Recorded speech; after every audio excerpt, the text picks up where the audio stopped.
인데요. 두 번째 시간에는 그 데우스 호모 데우스 시대의 데우스 호모가 해답이다. 뭐 방언하는 것 같은데요.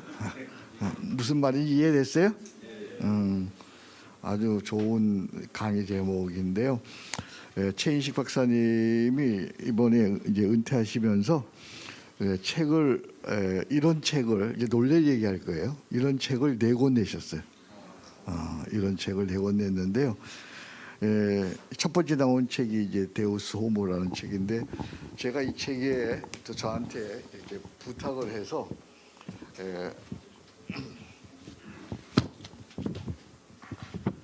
그 추천사를 써달라고 해서 참 불초 소생이 추천사를 썼습니다. 그래서 제가 이렇게 썼는데, 데우스 호모는 최인식의 신앙과 신학을 가장 잘 보여주는 필생의 저술이라고 할 수 있다. 처음부터 그의 고민은 서구 신학을 넘어 그만의 신학을 정립하는 것이었다. 이게 중요한 거예요. 그의 신학은 통합적이면서 독창적이고, 복음적이면서 창의적이고, 신학적이면서 실천적이다. 교수들이 대부분 신학적이죠, 신학적. 근데 우리 최인식 교수님은 실천적이에요. 신학적이면서 동시에 실천적이에요. 우리가 목회하면서 신학이 왜 필요하냐 이런 생각을 하는데, 신학, 영적인 세계를 뭘로 표현해야 돼요? 말로, 논리로 표현해야 되잖아요. 말로, 논리로 표현되지 않는 것은 사람들이 동의할 수가 없단 말이에요. 그래서 우리가 신학이 굉장히 중요해요. 신학을 하지 않으면, 못하면 전혀 무슨 얘기하는지 모르고 사람들이 이해할 수 없고요. 신학이 잘못되면 교회도 신앙도 잘못되는 거야. 그래서 신학이 참 중요한데, 대부분의 교수들이 신학만 하는데, 우리 최인식 박사님은 신학적이면서 실천적이고 통합적이면서 그리고 창조적인 이런 균형 잡힌 그런 강의를 하시는, 오늘 이 어려운 시대에 정말 귀한 강의 하실 때 나오실 때 큰 박수로 환영하겠습니다. 할렐루야. 1974년부터 친구로 지금까지 온 우리 김성년 박사님께서 저를 과분하게 소개해 주셨습니다. 오늘 강의의 주제도 제목도 우리 김 목사님께서 설정해 주셔서 데우스 호모가 해답이다라고 하는 주제를 가지고 오늘 잠시 여러분들과 함께 나누도록 하겠습니다. 제 1강에서 여러분들이 큰 은혜와 도전을 또한 받으셨는데, 그분은 진짜 교회사 교수로서 다년간 후학들을 지도하시다가 또 목회 현장에서 또 신학과 목회를 접목하셨기 때문에 여러분의 눈높이와 또한 필요를 채워주셨던 좋은 강의였던 것 같습니다.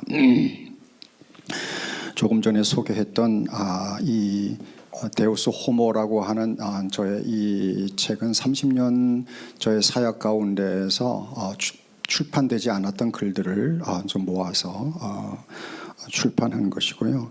이 제목은 바로 이 책,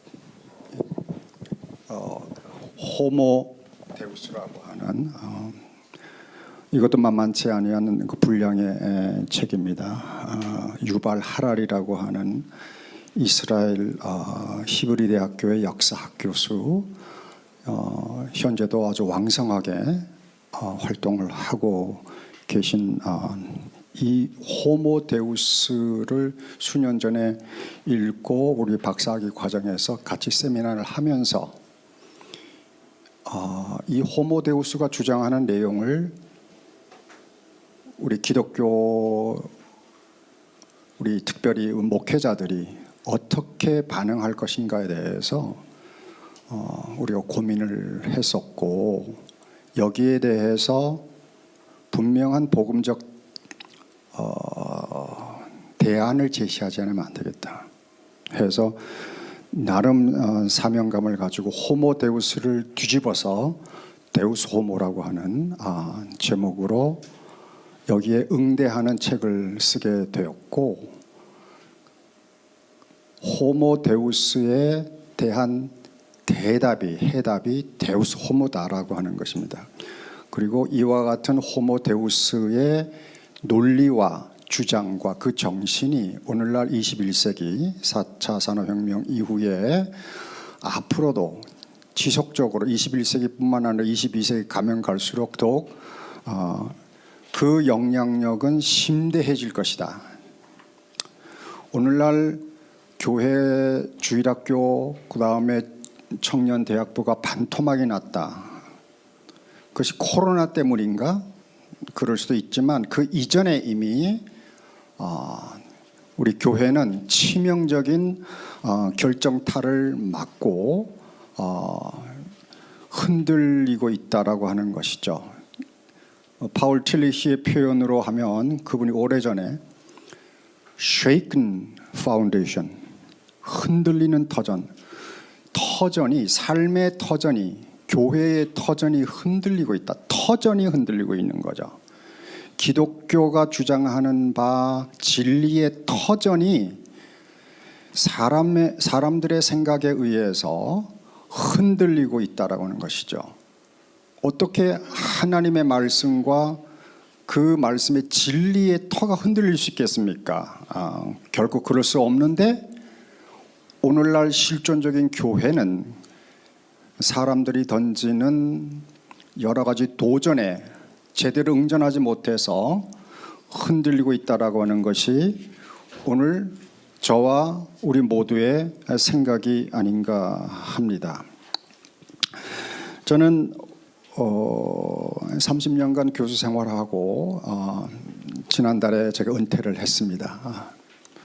그래서 현재 서울신학대학교의 명예교수로 이제 이름을 가지고 한 1년간은 30년 생활 가운데서 반드시 내가 꼭 취해야 할 것 그리고 버려야 할 것들을 정리하는 시간들을 갖고 있는데, 마침 이 데우스 호모가 나왔고 여기에 제 1장 정도는 소개를 해도 되겠다라고 하는 생각이 들었고, 우리 한성공동체가 주최하는 이 귀한 세미나에 잘 어울릴 수 있었으면 좋겠다는 그 희망을 가지면서 잠시 여러분과 함께 생각을 나누고자 합니다.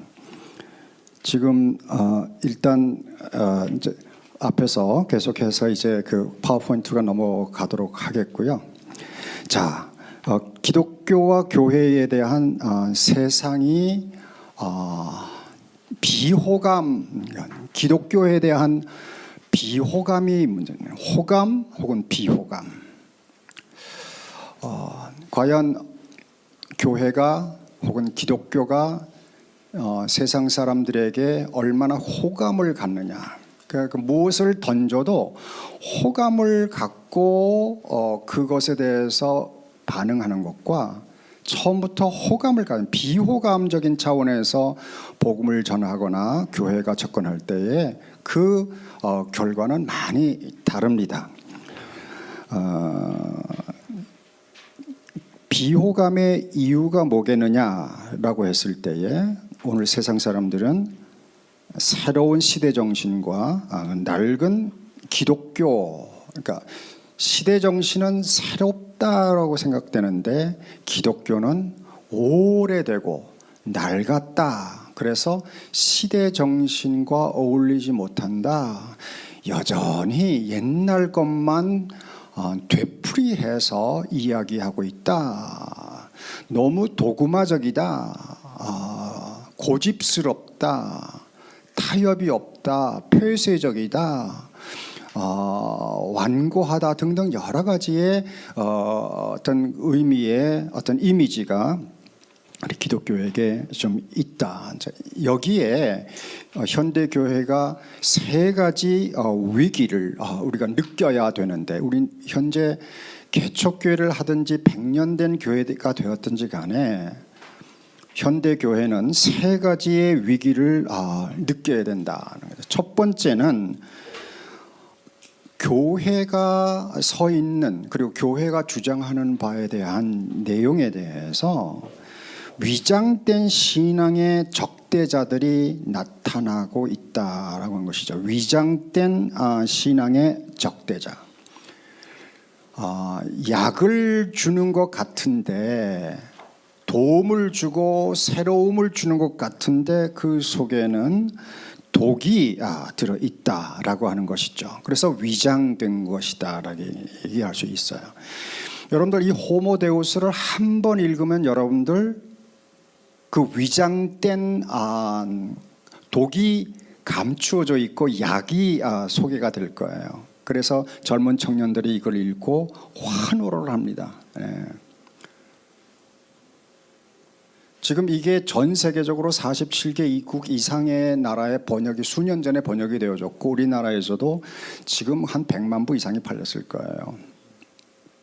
그런데 우리 목회자들은 이 책을 읽은 사람이 10명 중에 1명도 안 되시는 것 같아요. 이제 일단 책의 분량도 그렇고 당장 목회의 설교회나 혹은 실천적인 것에 적용이 안 되니까 그렇지 않아도 매주마다 설교를 수편씩 해야 되는 상황 속에서 이렇게 두꺼운 책을 읽을 수 있는 그런 마음의 여유도 없는 거죠. 오히려 써머리되고 요약되고 남이 이미 소화해 내놓은 것을 가지고 읽으려고 하는 것이죠.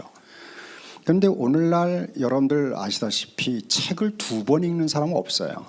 한 책을 2번, 더더욱이나 3번을 밑줄처럼 요약해가지고 그것을 크리티컬하게 읽는 사람들은 더더욱이나 없습니다. 너무나도 짧은 단편적인 것 그리고 가볍게 내게 탁탁 귀에 들어오는 것 그 이외에는 다 버리게 되고 들어오는 것이라도 내게 살짝 그때 소화하고 소비하고 그 다음에는 나에게는 특별한 의미가 없게 되어지는 것. 그런데 이 책은 제가 한 3번 정도를 읽고 또 학생들하고 심도 있게 토론을 했어요. 박사교 과정에서. 그런데 이 책이 포함하고 있는 매우 강력한 맹독성의 요소들이 여기에 있는 거예요. 그런데 이 책만이 그런 게 아니라 이와 같은 유해체들이 우리 주변에 쫙 깔렸어요.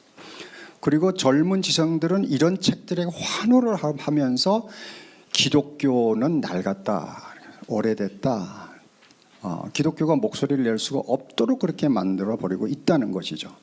우리가 기도를 안 해서 혹은 전도를 안 해서 예배에 대한 사모함이 없어서, 물론 그것은 상대적으로 그렇게 그런 마음을 가지고 자기 반성을 해나가는 건 좋습니다. 교회가 싸움을 많이 해서 뭐 등등 여러 가지 그러한 이야기를 하지만 더 근본적으로는 우리가 지상적으로 수평적으로 싸움하고 노력하고 뭐 이렇게 하고 있을 때에 세상의 공중의 그 어두움의 권세를 잡은 자들은 공중에서부터 폭격을 하는 것이죠. 우린 지상으로 소총 가지고 싸우고 있을 때 세상은 공중에서 폭격을 하는 거예요.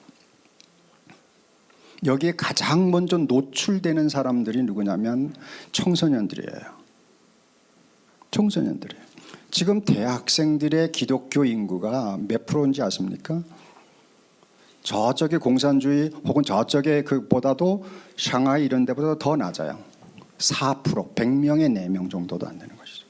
옛날에 뭐 20%, 뭐 25% 그런 얘기는 지금 세대 50대, 60대 얘기고 30대 한 세대 후에 우리의 차세대는 지금 4%도 안 됩니다. 그 4%도 과연 얼마나 진정한 의미의 real Christian이냐라고 했을 때에는 또 다른 질문이에요. 그들은 부모의 세대가 열심히 그래도 끝까지 신앙으로 붙잡았기 때문에 존재하고 있는 것이 아니겠는가 생각을 합니다. 이 4차 산업혁명이라는 말 많이 들으셨죠? 현대의 그 현대의 시대 정신을 지배하고 있는 것이 소위 테크놀로지입니다. 과거 고대는 미톨로지, 자연을 대상으로 한 신화론적인 세계관이 지배를 했어요. 그래서 그 신화론적인 세계와 대화를 해야만 했죠. 그리고 거기에 대답을 주어야 했습니다. 그 다음에 그 신화론적인 세계관을 극복한 게 이제 중세인데, 중세는 그 자연이 아니라 자연을 창조한 신이다. 그래서 theology, 신학이 지배하는 시대가 됐어요.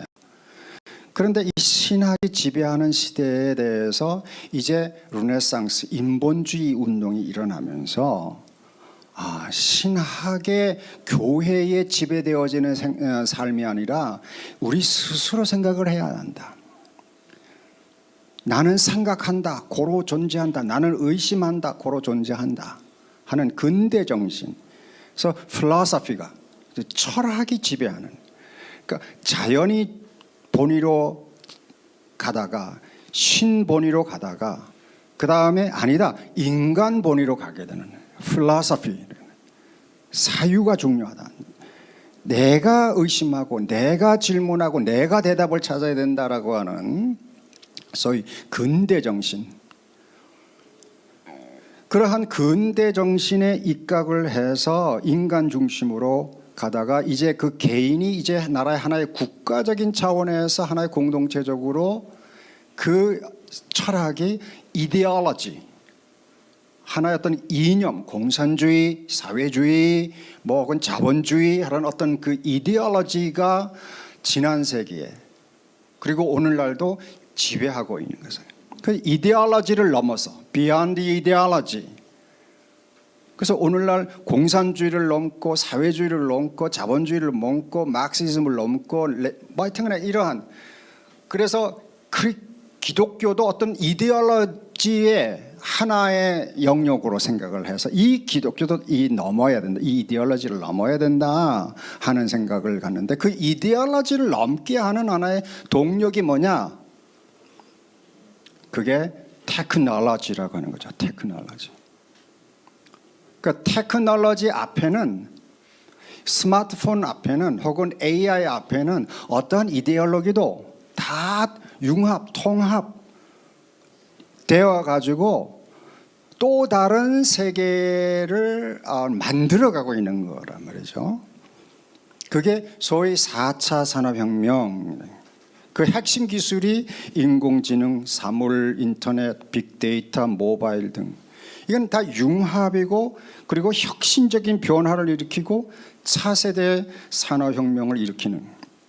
그래서 이 이전에 이데올로지가 중심이 되어지고 혹은 필로소피가 중심이 되어서 획일화, 중앙 집중 혹은 폐쇄적 독점으로 되어 있었는데, 이제 이게 맞춤, 분권, 개방의 어떠한 그 새로운 가치관과 세계관을 이제 제시하게 되는 것이죠.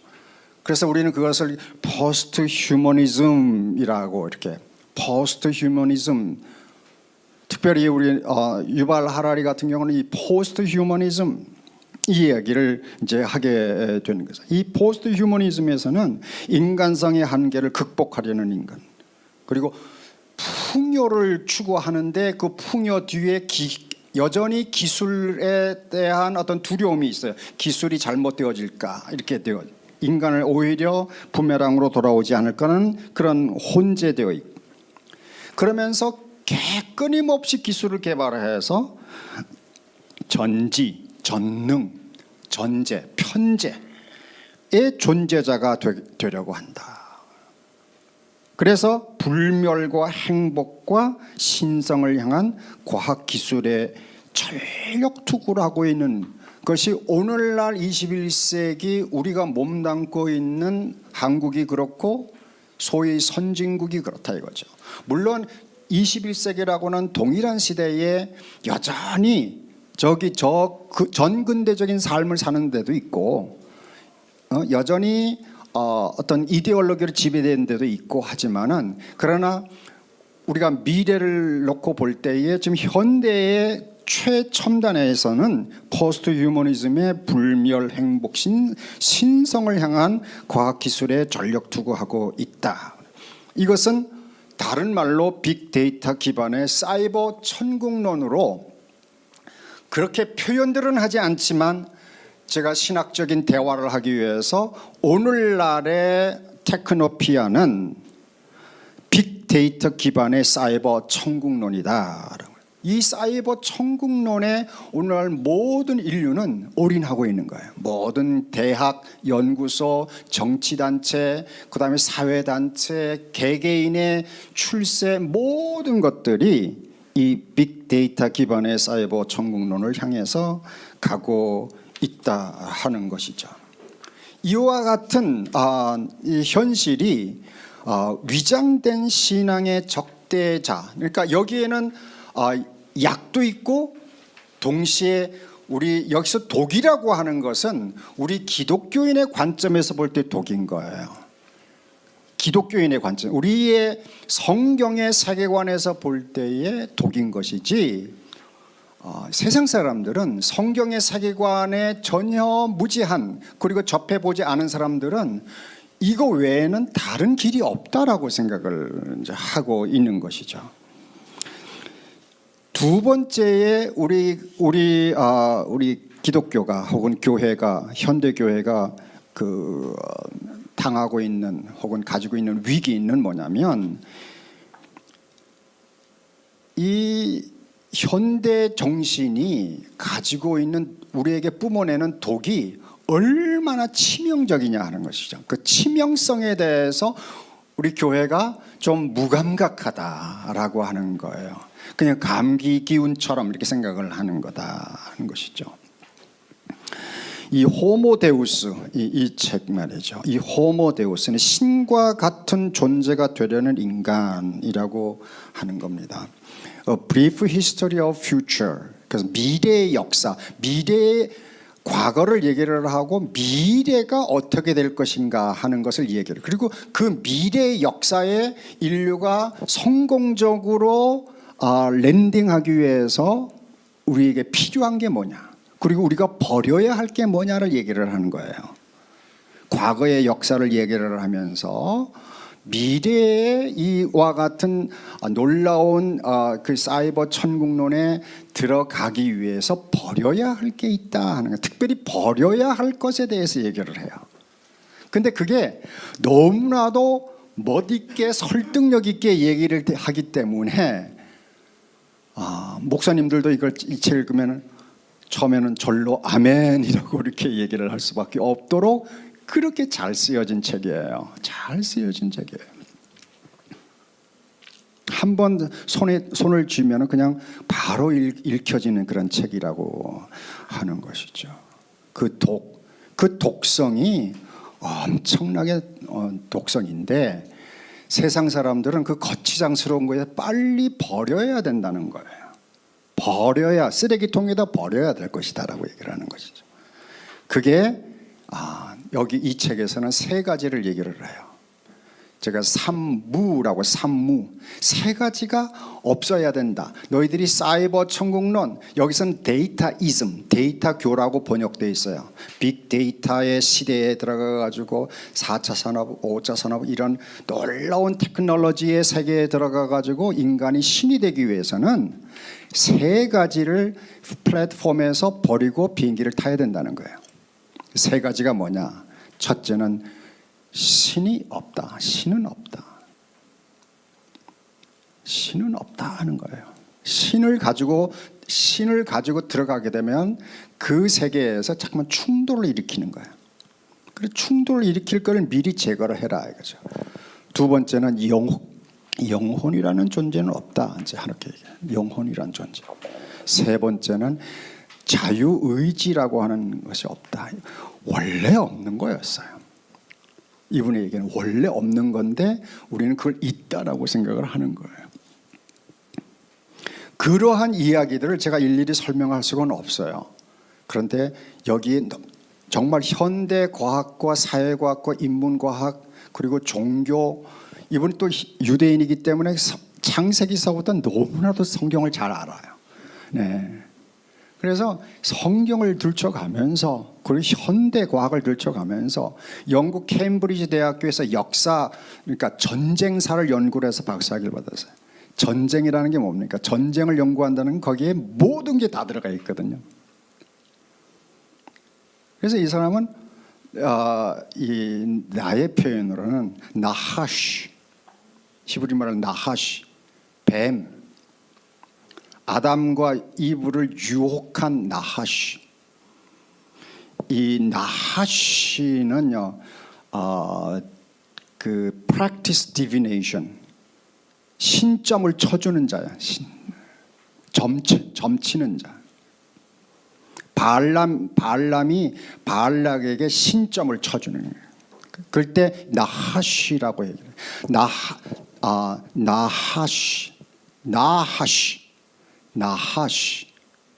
나하시 하면은 뱀이고 나하시 하면은 신점, 점쟁이 이렇게 되는 거예요. 똑같은 말이에요. 똑같은 말인데 액센트가 뒤에 있느냐 앞에 있느냐에 따라 달라져요.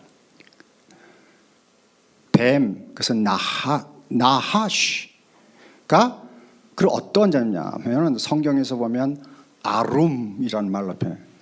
하나님이 만든 들짐승 가운데 가장 지혜롭고 힘 있는 자라 이렇게 얘기했어요. 힘과 지혜가 있는 자가 나하시예요. 그게 이제 뱀이라고 하는 형상으로 표현되어 있죠. 그러니까 21세기에 나하시가 있고 20세기에 나하시가 있고 중세시대에 나하시가 있고 종교계에 나하시가 있고 경제계 혹은 정치계의 각 모든 영역에 나하시가 있는 거예요. 어떤 자가 나하시냐? 결국 창세기의 나하시를 보면 알죠. 뭐죠? 하나님의 진리를 왜곡해가지고 하나님과 멀어지게 하는 자, 하나님을 대적하게 만드는 그러한 자가 나하시라고 하는 거예요. 그러한 나하시가 자기의 지혜와 기술과 모든 지식을 다 동원해서 하나님이 형상으로 지어진 인간을 유혹을 해서 진리를 왜곡시켜 가지고 약간 비틀어서 너도 하나님과 같이 될 수가 있다. 이 지식의 나무의 열매를 따먹는 순간, 이 지식의 나무라 그랬어요. 우리는 열매에 초점을 두지만 지식의 나무, 라틴어로 스키엔치아, 영어로는 사이언스예요. 독일말로는 비센샤프트예요. 비센, 안다는 지식의 나무. 오늘날 모든 테크놀로지는 이 사이언스에서 나오는 거죠. 지식에서 나오는 거란 말이에요. 그러니까 수천 년 동안, 수만 년 동안 인류가 쌓아놓은 지식의 결정체를 지금 우리는 따먹고 있는 거예요. 이러한 이렇게 소위 말해서 신이 없다, 영혼이 없다, 자유의지가 없다 이렇게 이야기하고 있는 현대판 나하시 유발 노아 하랄이라고 하는 사람의 이 책 안에는 그 단어는 없어요. 죄라는 단어는 없어요. 결국 어떻게 되는 거죠? 신이 없고 영혼이 없고 자유의지가 없는 사람이 죄를 지을 수 있어요? 죄란 없어요. 죄란 없다는 거예요. 절대 기준이 없어요. 그러니까 자, 이 책을 제대로 읽고 그냥 그대로 받아들이고 이 독성에 이렇게 감염이 되면 어떻게 되죠? 성경이 읽혀질 수가 없어요. 신이 없는데, 영혼이 없는데, 자유의지와 죄가 없는데 성경은 근본적 shaken foundation이에요. 성경이 읽혀질 수가 없어요. 듣는다 하더라도, 성경을 듣고 읽는다 하더라도 본질적인 것은, 중추적인 것은 다 걸러버리고 뭐 윤리나 문학이나 역사나 어떤 사상이나 이런 정도는, 히브리 사상, 초대교회 사상, 그들의 문화, 풍습, 역사는 우리가 알 수 있지만 정말 성경이 선포하고자 하는 캐리그마는 다 빠져버리는 거예요.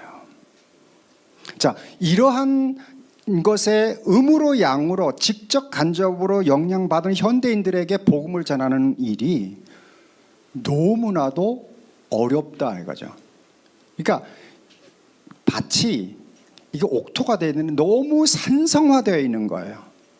겉보기에는 부들부들한데 너무 산성화되어 있기 때문에 거기에다가 복음의 씨앗을 떨어뜨리면 이게 사가버리는 거예요.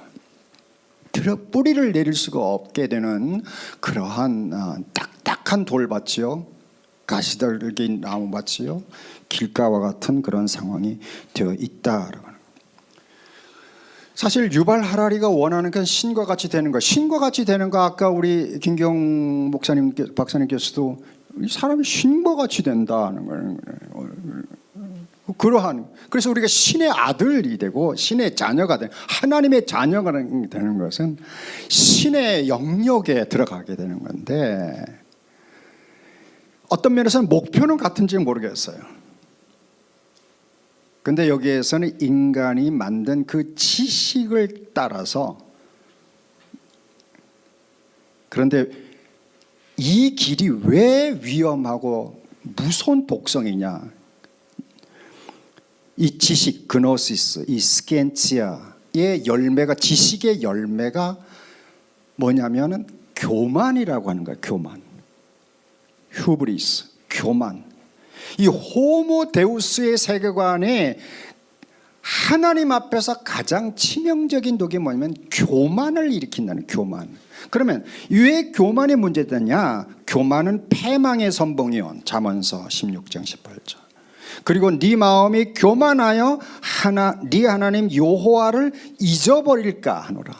그러니까 교만하여 뭐 내가 누구보다 더 낫다 잘났다 이런 정도가 아니고, 교만의 위험한 것은 하나님을 잊어버리는 거야. 하나님을 믿고 있는 하나님의 자녀들이 하나님을 잊어버리는 거예요. 우시아가 강성하여짐에 그 마음이 교만하여 악을 행하여, 교만하여 악을 행하며 그의 하나님 여호와께 범죄하였다. 여호와께 결국 지식이 교만, 그 다음에 악을 행하고 여호와께, 하나님께 범죄하는 것으로 나가기 때문에, 그러니까 결국 하나님께 적대자, 하나님과 함께 있고 하나님과 화목하고 하나님과 동행하고 늘 임마누엘을 경험해야 하는 우리가 하나님과 등지고 적대적이고 악을 행하고 하나님을 진노케 한다 하는 것이죠. 우리 현대 기독교가, 현대 교회가 당면하고 있는 세 번째 위기가 뭐냐면, 이와 같이 눈에 보이지 아니하는 교회 적대자들이 약을 주는 것 같은데 독을 주고 있다는 사실을 정확하게 알지 못하고 있고, 그리고 그 독의 독성이 얼마나 우리 기독교 세계에 치명적인가라고 하는 것을 잘 알지 못하고 있을 뿐만 아니라, 더 심각한 것은 이러한 것에 대한 느낌과 나름대로의 그걸 보는 게 있는데 너무 안이하다는 얘기예요. 게으르다, 안이하게 우리가 너무 대처하고 있다. 마치 아무것도 아닌 것인 양, 아예 한번 지나갈 것인 것처럼 생각을 하고, 아무런 거기에 대한 변증이나 어떤 디펜스나 뭔가 공격, 이거의 전투적 의지가 안 보인다 이제 하는 이 부분이에요. 그 이유는 현재 우리 기독교가 신학적으로 문자주의, 분리주의, 반지성주의, 교파주의에, 이걸 한마디로 어떤 그 나름의 신학적으로 프레임이 한 2000년간 짜여진 이 진영 논리에 너무 안주해버리고 있다는 것이죠. 더 이상 묻지를 않아요. 더 이상 대답을 구하지 않아요. 다른 말로 생각하지 않아요. 생각하지 않아요. 성경은요, 사도 바울의 글이나 성경 잘 생각하라, 생각해봐라. 생각하라는 얘기는 뭐죠? 질문하는 거예요. 질문하는 거예요. 과거 루터 시대에는 이랬는데 과연 16세기엔 그랬는데 16세기 칼빈주의는 그랬는데 18세기 웨슬리는 그렇게 생각했는데 그게 21세기에 그대로 해도 맞습니까? 그냥 웨스트민스터 신앙고백, 뭐 하이델베르크 신앙고백, 뭐 무슨 그 다 좋아요. 다 좋은데 그거를 오늘의 이 땅 위에 21세기에 재해석해야 되는 해석.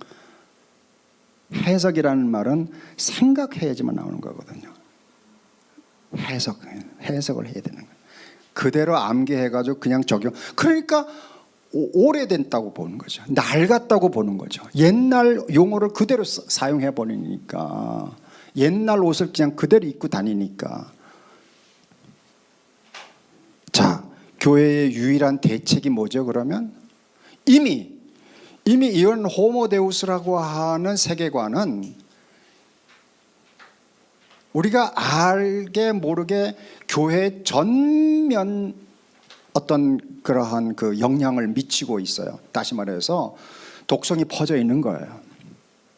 자본주의의 독성, 사회주의의 독성, 이런저런 진영 논리의 독성, 그리고 이런 호모데우스의 반기독교적인 세계관의 독성이 쫙 우리가 지금 창조론이냐 진화론이냐 그런 싸움을 하고 있을 때에 이 사람들은 진화론적인 과학주의를 절묘하게 응용해가지고 여러 방향으로 이 사람들은 진화론 자체를 얘기를 하지 않아요.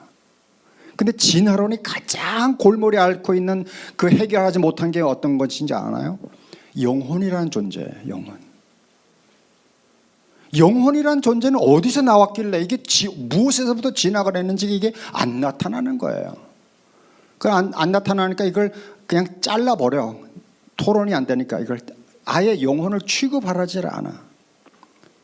영혼 얘기하게 되면 신을 얘기를 해야 되고, 또 영혼을 얘기하면 자유의지를 얘기를 해야 되고, 이 연결이 되어 있는 거거든요. 여기서는 완전히 그걸 잘라내야지만 진화론적인 과학주의 기술 시대를 쫙쫙쫙쫙 갈 수가 있다는 것이죠. 오늘날 의학계나 과학계에서 항상 뭐가 예를 들어서 뭐 낙태 문제나 뭐 여러 가지 그 복제나 이런 그 과학 기술이 발달하잖아요. 그때 가장 문제가 되는 게 뭐예요? 과학자들에게 윤리잖아. 윤리, 생명 윤리. 윤리적으로 괜찮냐 이거야. 왜? 윤리는 뭘 다뤄? 인간성을 다루니까. 인간성을 보존해야 된다 이거야. 그러니까 이 과학계에서도 이게 윤리 문제가 항상 걸림돌이 돼가지고 나가지 못하는 부분이 있으니까 무슨 얘기냐, 윤리가 뭐 있냐. 그러니까 자유의지나 영혼이 없으면 윤리도 없는 거예요, 사실은. 그런데 지금 우리 기독교가 사실 모든 윤리의 그 뿌리가 어디 있는 거예요? 하나님의 진리, 하나님의 형상으로 지어진 인간성, 거기에 있잖아요. 오늘날 후머니타스, 인문주의에 대해서 얘기하는 그 후머니타스의 가장 기본이 뭐죠? 성경이에요. 성경이 인간의 인간됨을 가장 정확하게 근본적으로 얘기하고 있는 것이잖아요. 그런데 그 성경 자체가 근본적으로 이렇게 흔들려져 버리는 그와 같은 시대를 맞이했는데, 이미 독이 들어왔어요. 어떻게 해야 돼요? 독이 들어왔으니까 해독해야죠. 해독제가 필요해요. 그리고 또 이미 이게 새로운 세대에는 어떻게 해야 돼요? 독이 들어오기 전에 막아야 되잖아요. 백신이 필요하잖아요. 그러니까 치료제도 필요하고 백신이 필요해요. 호모데우스 세계관에 대한 백신 혹은 치료제가 뭐냐라고 했을 때 저는 과감하게 데우스 호모다라고 하는 것이죠. 데우스 호모다. 하나님이 인간이 돼요. 그래서 우리 그 인간 나사렛 예수 그리스도 안에 우리가 들어가면, 거하면, 믿으면, 그와 함께 하면, 그와 함께 죽고 살면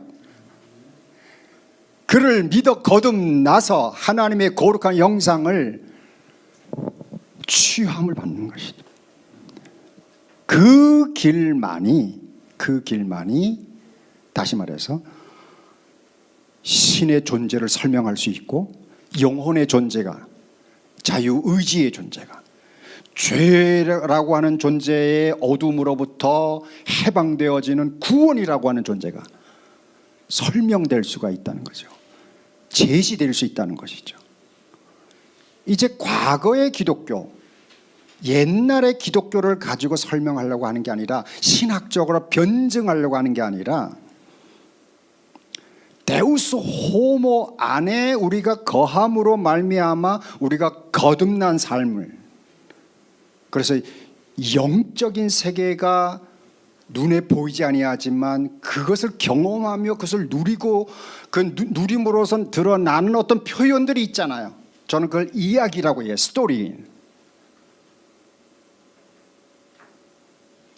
그리고 그 안에 있는 사람들이 세상과는 좀 다른 거룩함이 있다는 얘기예요. 홀리니스가 있다는 거예요. 그 안에 치유함과 회복됨과 자유함이 있다는 거예요. 그리고 그들의 삶은 마치 이 땅이 마지막이라고 생각하지 아니하고 새로운 세계가 있고, 그래서 내가 혹시 불의에 의해서 억울함을 당할지라도 진리를 위해서는 목숨을 던질 각오를 가지고 공의롭게 살고, 끝까지 내가 손해가 나더라도 사랑하며 사는 그들의 모습을 보고서 세상 사람들이 저들은 무엇을 믿길래, 저들은 어떠한 이념, 어떠한 세계를 바라보기에 저렇게 우리와 다른가라고 하는 것을 어떻게 해요? 우리의 삶으로 드러내 줄 수 있어야 되는데, 그 첫 발자국이 뭐냐면, 첫 걸음이 데우스 호모. 아까 이 박사님이 성육신, 하나님이 인간이 되신 인카네이션 하여 우리가 그 안에 예수 그리스도의 플랫폼에 들어가기만 하면, 얼마 전에 우리 김 목사님께서 설교하실 때 성령은 누구냐? 예수님께서 우리에게 보내주시는, 하나님께서 우리에게 보내주신 예수도 보혜사요, 성령도 보혜사. 근데 또 다른 보혜사, 알론 파라클레이토, 또 다른 보혜사.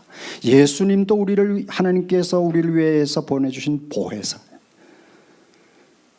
질적으로는 같으나 형식적으로는 다른 보혜사. 예수님은 육으로 오신 보혜사시고, 하나님께서는 예수님이 승천하시고 올라가시면서 또 다른 보혜사, 육이 아닌 영으로 우리를 이렇게 오셔서 우리로 하여금 위로부터 나게 하는, 거듭나게 하는, 우리를 거룩하게 하시는, 우리를 치유하고 해방케 하시는, 그리고 다시 오실 그 심판의 주님을 믿음과 감사와 기쁨으로 신부가 신랑을 기다리는 것처럼 끝까지 정절을 지키면서 살아가도록끔 하는 또 다른 거룩한 보혜사 안에서 우리가 하나님이 살아계심과 우리 영혼이 천하보다도 귀한 것임과, 또한 우리는 그 하나님의 자녀로서 의지를 가지고 실천하며 책임 있는 삶을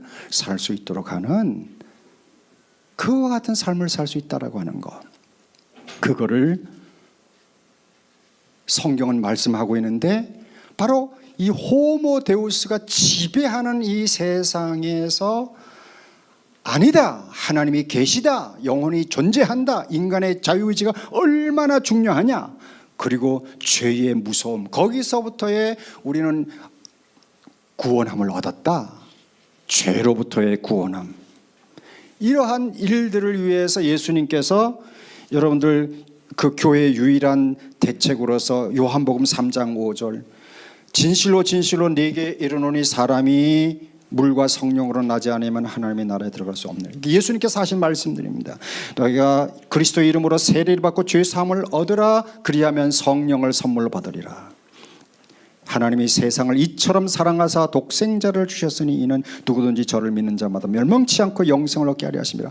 다시 한번 우리는 근본적으로 데우스 호모 그분 자신이 우리에게 어떠한 길을 제시해 준 것에 우리가 다른 어떠한 여러 가지 실천적인 방법론을 우리가 익히기 전에 우리는 그게 반드시 필요합니다. 그러나 일단 근본적으로 다시 한번 예수 그리스도 그분에게 초점을 맞추고 그분이 하신 약속을 붙잡고 나가야지만 우리가 그를 믿는다라고 얘기할 수 있지 않습니까? 그 안에 거한다 얘기할 수 있을 것입니다. 그분은 우리로 하여금 거듭나게 할 뿐만 아니라 어떻게 해요? 아버지께서 거룩하시니 너희도 거룩하라. 누구든지 거룩하지 않고서는 하나님을 보지 못할 것이다 하고 주님 우리에게 명령하시고 계시고요. 이르시되 예루살렘을 떠나지 말고 내게서 들은 바 아버지께서 약속하신 것을 기다리라. 요한은 물로 세례를 베풀었거니 너희는 몇 날이 못 되어서 성령으로 세례를 받으리라. 이게 호모 데우스 세계관으로는 죽었다 깨어나도 할 수가 없는, 아까 교수님 말씀대로면 죽었다 깨어나도 하이에나가 되는 거예요. 하이에나에 더 이상 할 수가 없는 거예요. 사자가 될 수가 없는 거예요. 이건 위로부터 나야 되고 성령의 세례로 충만함을 받아야 되는 거예요. 육신으로는 할 수가 없는 거예요. 육신의 소욕을 따라서는 죽었다 깨어나도 될 수가 없는 거예요. 세상적 성전은 될 수 있어도 하나님의 자녀는 될 수가 없는 거예요. 이르시되 그리고 이제 예수께서 그 12제자를 부르시사 더러운 귀신을 쫓아내며 모든 병과 모든 악한 것을 고치는 권능을 주시니라. 내 이름으로 무엇이든지 내게 구하면 내가 행하리라 하고 예수께서 자기의 권세 있는 이름을 우리에게 허락해 주셔서 우리로 하여금 그 이름을 가지고 활용하라, 믿음으로 선포하라는 얘기잖아요. 믿음으로 암덩이에 물러갈지어다, 귀신아 물러갈지어다, 앉은 병이 일어날지어다 하고 선포하도록 우리에게 권능을 주시고 예수의 이름을 주셔서 죄악에 사로잡히고 이 세상의 물질적인 동물적인 유물론적인 것에 사로잡히고 이 세상의 그러한 여러 가지 그러한 독성에 그냥 오염이 돼가지고 완전히 자포자기하고 있는 그들을 향해서 치유의 디바인 힐링을 선포하라는 얘기죠. 그게 어째 우리의 능력으로 되는 겁니까? 나사렛 예수의 이름으로. 네, 나사렛 예수의 이름으로 우리는 다시 한번 믿음으로 선포하는 우리가 되어야 할 것입니다. 보라 내가 속히 오리니 이 두루마리 예언의 말씀을 지키는 자는 다 복이 있으리라. 보라 내가 속히 오리니 내가 줄 상이 내게 있어 각 사람에게 그가 행한 대로 갚아주리라. 이것들을 증언하신 이가 이르시되 내가 진실로 속히 오리라 하시거늘 아멘 주 예수여 오시옵소서. 예수님께서 이렇게 약속을 하시는 마지막에 오시겠다. 그분이 오신 하나님의 아들이 이 땅에 오셔서 마지막 끝까지 역사를 정리를 하시겠다고 하는 거예요. 21세기 호모 데우스 공동체, 우리가 이와 같은 것을 개개인이 하는 것이 아니라 공동체적으로 조금 더 넘어가요. 한참 넘어가야 되겠네요. 네. 자, 데우스 호모 공동체. 세상은 이미 호모 데우스 공동체로 가득 넘쳐나고 있고요. 이는 마치 뭐가 같냐면 로마 시대,希腊 로마 시대의 그 시대를 지배하고 있는 세계관이 뭐죠? 완전히 미톨로지, 그 신화론적인 제우스 신, 그 신화론적인 일리아드 혹은 오디세이아에서 나오는 그 인간화된 신화론이 지배하고 있는, 제우스 신이 지배하고 있고 황제가 신성화되어 있는 그와 같은 때에 나사렛 예수 그리스도를 주님으로 고백하는 카타콤의 한 가정에 한極소수의 그러한 교회 공동체, 가정교회 공동체, 세상에 이 제우스 호모 데우스 세계관이 지배하고 있는 그때의 돛담배처럼 있는 한 작은 예수 공동체들이 점점이 빌립보 교회, 데살로니가 교회, 고린도 교회 쫙 있고 말이죠. 안디옥 교회, 이런 작은 교회들이 핍박을 다 받아가면서 사자밥이 되어가면서 그 한 3세기 정도를 그렇게 고난당하다가 어떻게 된 거예요? 그 가정교회 공동체 안에서 무슨 이야기가 나와요? 데우스 호모 이야기가 나오는 거예요. 거듭난 자의 그 기쁨이, 거룩함을 경험하고 있는 자의 그 거룩함이, 사랑이, 그 치유함이, 그리고 죽음도 두려워하지 않는 순교적인 각오가, 재림 신앙을 가지고서 그런 이야기들이 기쁨으로 넘쳐나는 거예요. 그게 넘쳐나가가지고 로마 제국의 황실에까지도 들어가고, 다 그곳에 들어가가지고 어떻게 됐어요? 호모 데우스 세계관 속에서 데우스 호모 이야기가 가정교회를 통해서 점점 겨자심하는 것이 커다란 나무가 돼가지고 마침내 로마 제국이 기독교 국가로 인정되어지고 그 이후에 중세 1000년을 지배하고, 그와 같은 현실을 우리는 역사에서 우리는 보고 있잖아요. 그런데 오늘날은 거꾸로 이제 다시 21세기에 그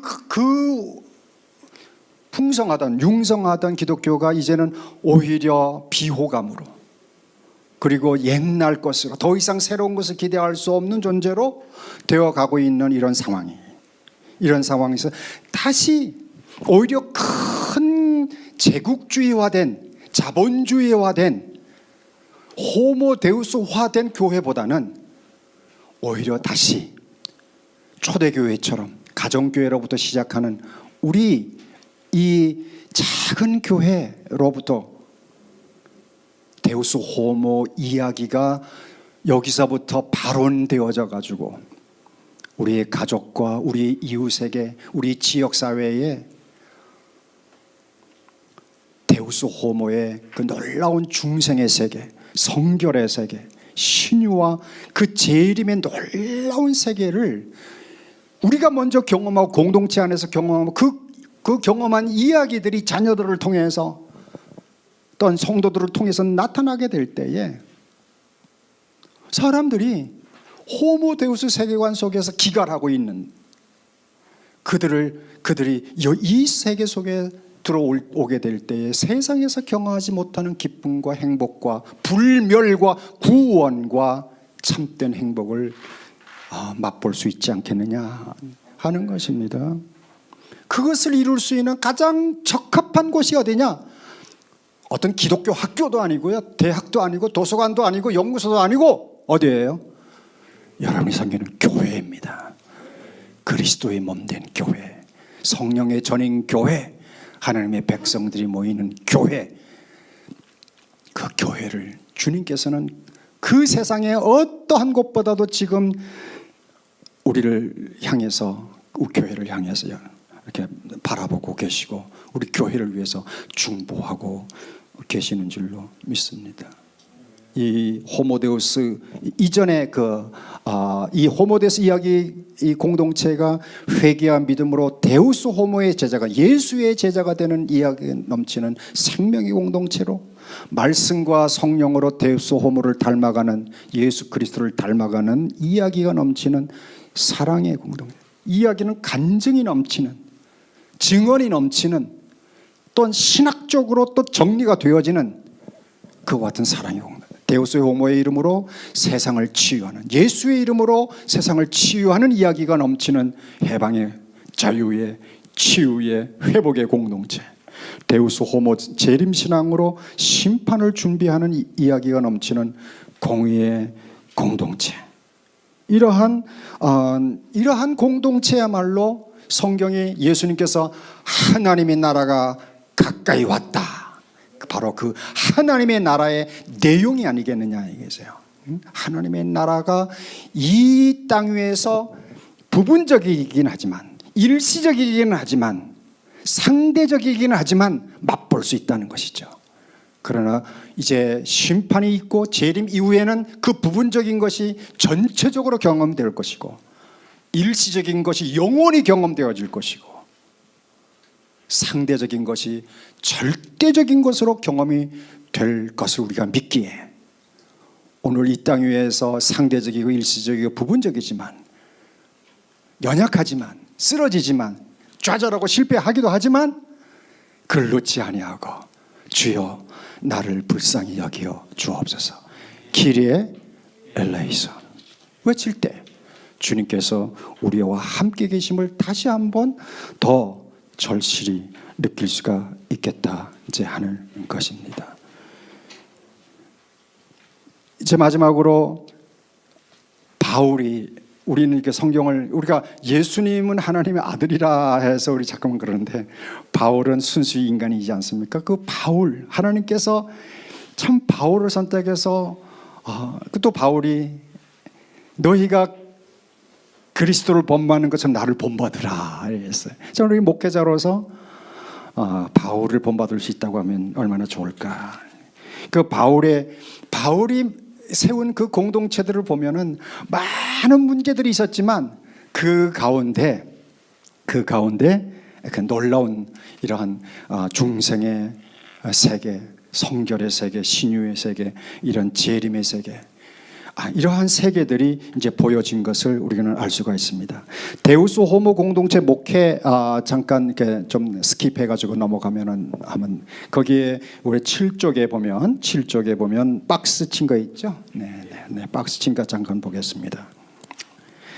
하나님이 중심으로 볼 때 그리스도는 제사장, 왕, 선지자의 그러한 관점으로, 그러니까 그리스도, 제사장, 왕, 선지자는 데우스 호모입니다. 이제 이 그리스도는 십자가를 지고, 또한 특별히 복음으로 생각할 때는 중생의, 그리스도로 말미암아 중생이, 그리고 그 중생함으로 그의 십자가는 생명을 일으키는, 그리고 공동체의 성격으로 볼 때는 육적인 공동체가 영적인 공동체가 되고, 목회의 초점으로 볼 때는 회개를, 메타노이아를 우선적으로, 회개하라 천국이 가까웠다, 회개에 초점을 먼저 맞추게 되고, 그 다음에 믿음, 소망, 사랑으로 나가게 되는 거죠.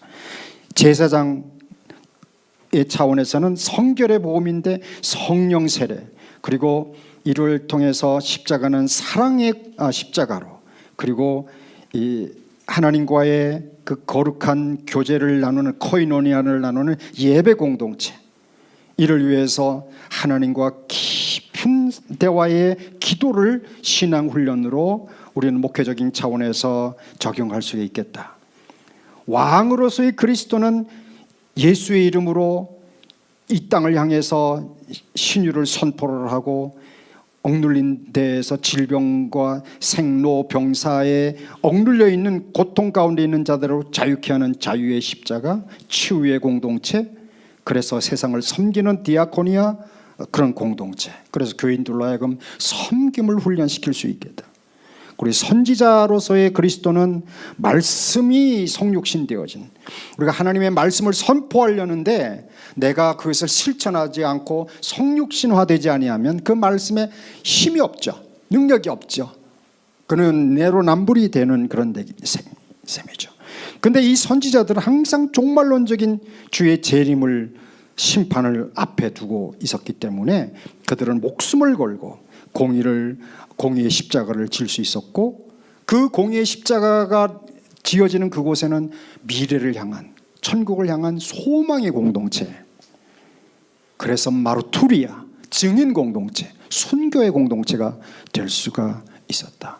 그것을 땅 끝까지 이른 내 증인이 되라, 결국 전도라고 하는 복음을 증거하는 공동체, 그래서 회개와 기도와 섬김과 전도가 구체적으로 훈련되어지고 그 훈련되어진 사람들이 이 땅 위에서 하나님의 나라에 어떤 그런 아름다운 그 데우스 호모의 실체를 드러낼 수 있겠다.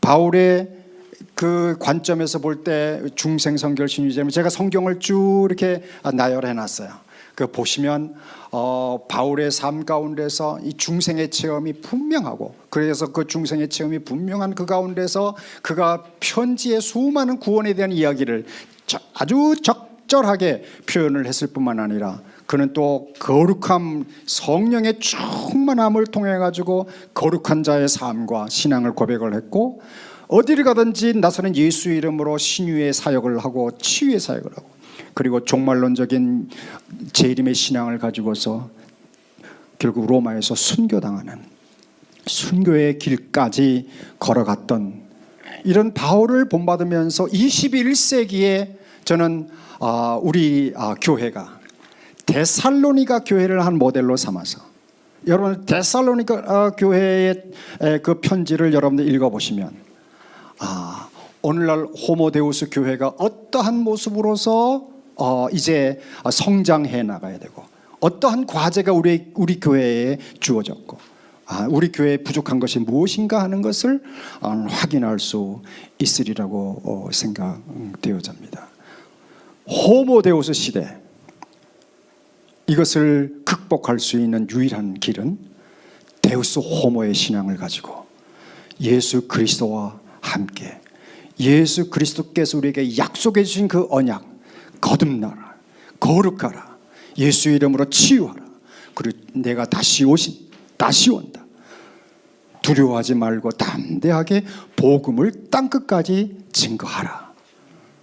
이 명령에 우리가 기쁨으로 아멘할 때 우리의 목회는 크고 작은 것이 문제가 아니고, 또 시대에 어떠한 강력한 것이 포진되어 있을지라도 문제가 안 되고, 우리가 죽는 그 순간까지 기쁨으로 주의 종들로서 시대적 사명을 감당할 수 있을 줄로 믿습니다. 이와 같은 일에 여러분들 복된 길이 되시기를 축복합니다. 네, 감사합니다.